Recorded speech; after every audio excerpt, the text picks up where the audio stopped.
यह अध्याय 1 श्लोक 3 है। पश्येतां पाण्डवपुत्राणाम् आचार्य महतीं चूमं व्यवडं द्रुपदपुत्रेण तौ शिष्येण धीमता।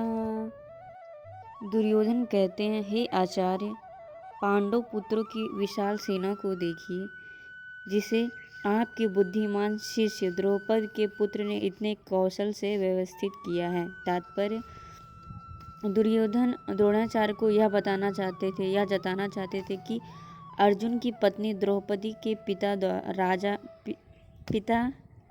राजा द्रौपद के साथ द्रोणाचार्य का कुछ राजनीतिक झगड़ा हुआ था। वह उसे याद दिलाना चाहते थे कि जिसके फलस्वरूप द्रौपद ने एक महान यज्ञ किया था, जिससे उन्हें एक ऐसा पुत्र प्राप्त हुआ था और उस पुत्र को यह वरदान मिला था कि वह द्रोणाचार्य का वध करेगा। द्रोणाचार्य इसे भली भांति जानते थे, किंतु जब द्रौपद का पुत्र दुष्टद्युम्न युद्ध शिक्षा सीखने के लिए द्रोणाचार्य के पास आते हैं, तो द्रोणाचार्य किसी भी प्रकार की झिझक नहीं करते हैं और सारी सैन्य शिक्षा दुष्टद्युम्न को देते हैं। और अब जब दुष्टद्युम्न कुरुक्षेत्र की भूमि में पांडव के पक्ष में खड़े थे और उन्होंने जो भी द्रोणाचार्य ने शिक्षा दी थी, उस शिक्षा के आधार पर वह युद्ध भूमि में सारी रचना किए हुए थे।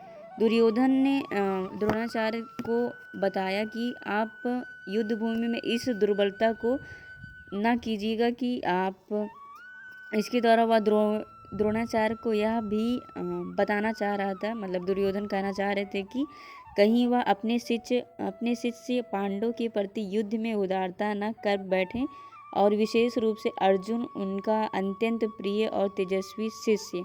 दुर्योधन ने यह भी चेतावनी दी कि इस युद्ध में अगर किसी भी प्रकार की द्रोणाचार्य उदारता दिखाते हैं तो युद्ध में हार भी हो सकती है। सजग रहें और युद्ध भूमि में किसी भी प्रकार की समझौता न करें, यह दुर्योधन ने द्रोणाचार्य से कहा।